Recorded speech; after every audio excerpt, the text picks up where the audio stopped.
What's good, everybody? You want to learn something about some mixing and mastering? I said some mastering and mixing. You want to get good with all this shit? Yeah! What's going down, everybody? This is D-Loy here. Welcome to the D-Loy Show. Y'all don't know who I am. I am the leader of the electronic duo Wave Magnetik. We're a band based out of New York City. And yeah, it's just trumpet. I play trumpet. I DJ at the same time with Mike Mohamed. He's playing drums. So it's pretty live. It's pretty fun, all that kind of stuff. So we're doing pretty good. We're releasing a lot of music. And this next new tutorial that I'm doing right now is, well, I guess it's going to be our next release because we're going to win this competition. This right here is for Jon Sine's remix competition of his song Dawning. So we're, entering that, and this is what we got going on. So right now I'm going to show you how to make your tracks louder, or at least this is how I approached it with this. So first I'm going to play a little bit of the track for you. So check it out here.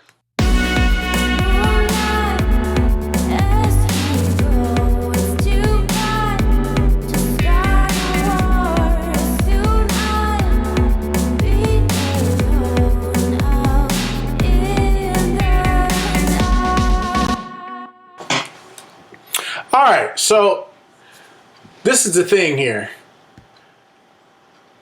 When you want to make your tracks loud, everybody thinks that you make your tracks loud by putting a limiter at the end on your master bus or when you're mastering it. And yes, that is a big part of it. And from my experience and listening to that, I've learned that that ain't all there is to making your tracks loud and competitive. Now, I know loud ain't everything about, everybody talks about how loud ain't everything and this and blah, blah, blah, blah, blah. Reality of the matter is, the shit's gotta be loud, at least in electronic music. If you want the shit to stand up to other people's stuff when it's played back to back, I mean, it's just gotta be loud, man. It's no way around it. I mean, you ain't supposed to make it sound like ass. But it's supposed to sound good, loud. You know what I'm saying? So this is the thing. You're doing your regular stuff with your compression and balancing, all that kind of stuff. And that's what you do. And once you do that, you have to use buses. So I've grouped all my drums together, group all my basses together. Because I got a sub bass and I got a higher bass. I got another bass too, but that's for a different section. I group everything as chords, so this is a piano, a pad, and guitar sound, because they're all playing chord instruments. All the melody instruments, so I play trumpet, so there's trumpet on here, and there's some leads, and excuse me. Also I have effects, so what's this, like a riser, and I think this is white noise right here. Yeah. So, a bunch of stuff. And then on top of that, I have a submaster. So I call this submaster because everything, including all of my effects, reverbs and everything, and delays, all of that stuff goes to this submaster right here. I route everything there, except for the drums. The drums go straight to the master, but everything else goes to the submaster. So I can do processing at each one of these stages to gain a little bit more loudness, just a little bit more, and you do it a little bit here, a little bit there, and then it all kind of works together to bring up the level and to make it sound more gelled together, so it doesn't sound like separate stuff. It's got to sound like one thing, So your biggest tool for this is distortion. So one of my favorites is Decapitator. So on my drum bus, I put Decapitator on it. So it makes it gel together, and it adds some little more loudness. And it pushes that upper mid-range, which is what our ears are sensitive to, that makes us perceive something to be louder. So check it out. This is what the drums sound like with and without. So without first.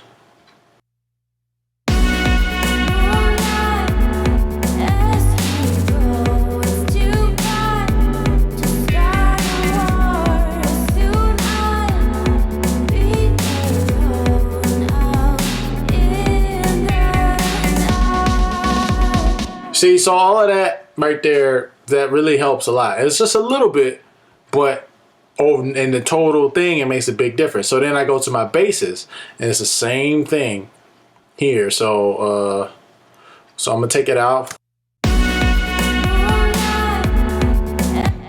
Got my CPU jacking all up. This is a full mix, and my computer is like, damn! It's all right though. It's what it is. All right, here we go. So without it.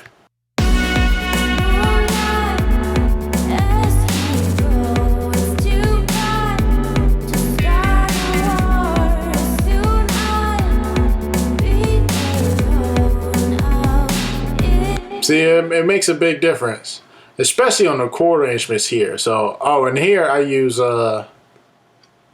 trash, so I didn't use the decapitator in this one. So, but here are with the quarter instruments, and it only matters this. Okay, the other thing is that this really only matters in the context of the mix. If you just start throwing distortion on your buses with no reason behind it, it's going to sound bad.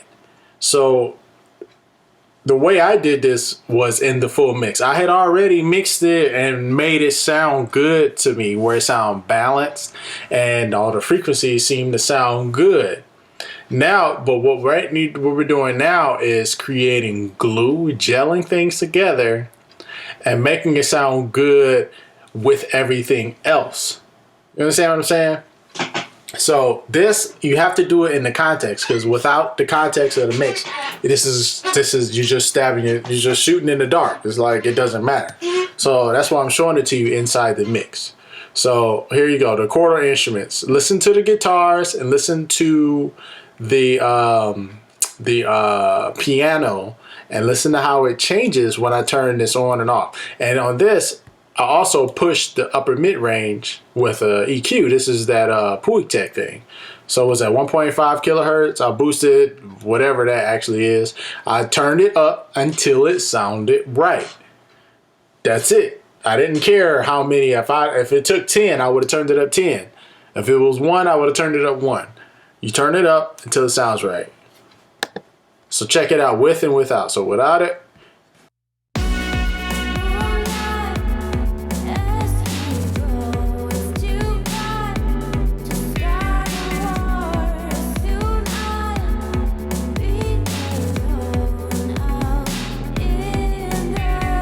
You see, they got pushed forward just a little bit, and it was just enough for it to sound like it was supposed to be there.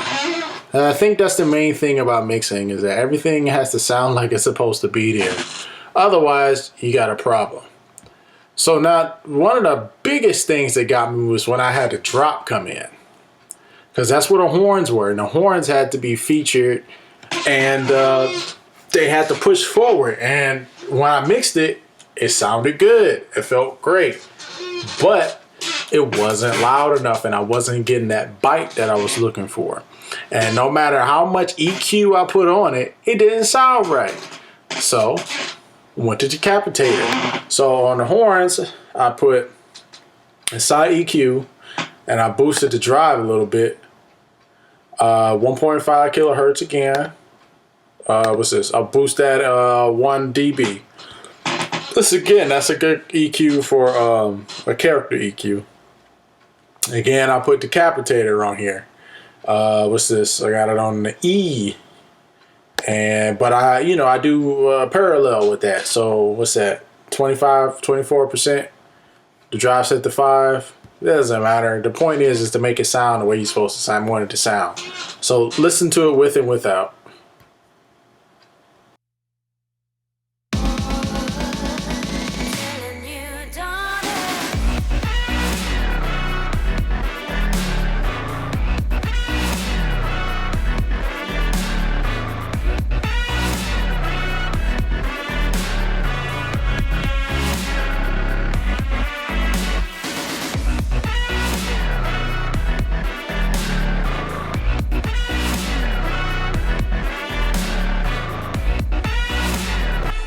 Just in time, right? So, yeah, y'all heard the difference. I know I did. is with and without it is drastically different from what it needed to be. And the same thing, you get the point. The same thing is with the vocals, the same thing. And then I also put more of that on my sub master. Now remember, the sub master is gluing the sub master has everything except for the drums going to it. So my goal with this is to make all of those things sound like they're supposed to go together. So I put a little bit of the distortion, a little bit of the decapitator on that as well. So check it out.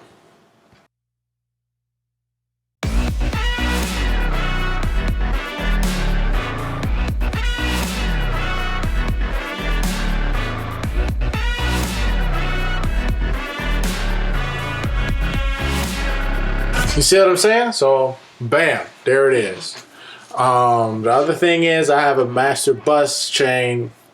I always go, well, I can talk to you. Well, no. So I always have this going on, this section right here. This right here makes it so that, again, tracks are gonna get loud. I got this actually from a video with deadmau5. He always talks about cutting at around 20 hertz or 25 hertz, but like with a straight down cut, you know, with an EQ. I think the Isotope has a its EQ has a filter that cuts like straight down. This is the best one I have for that, and I seem to get good results with it, so that's what I use. I use this instead of the EQ8 because the EQ8 doesn't have a filter that goes straight down like that. It doesn't have a steep enough cut. I think it only goes up to 24 dB per octave. And this one is, this is 96 dB per octave. So that right there cuts out all those lows. That's going to mess up your limiter at the end. And then I use, what's this? The slate stuff. Great.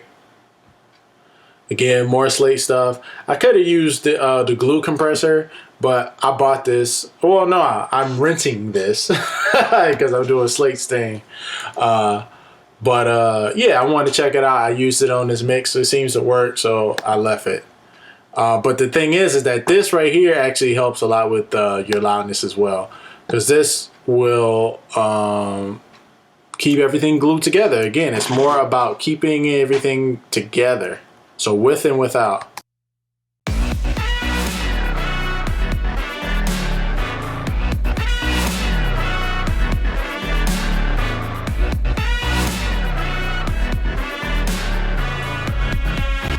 So that right there helps out a lot.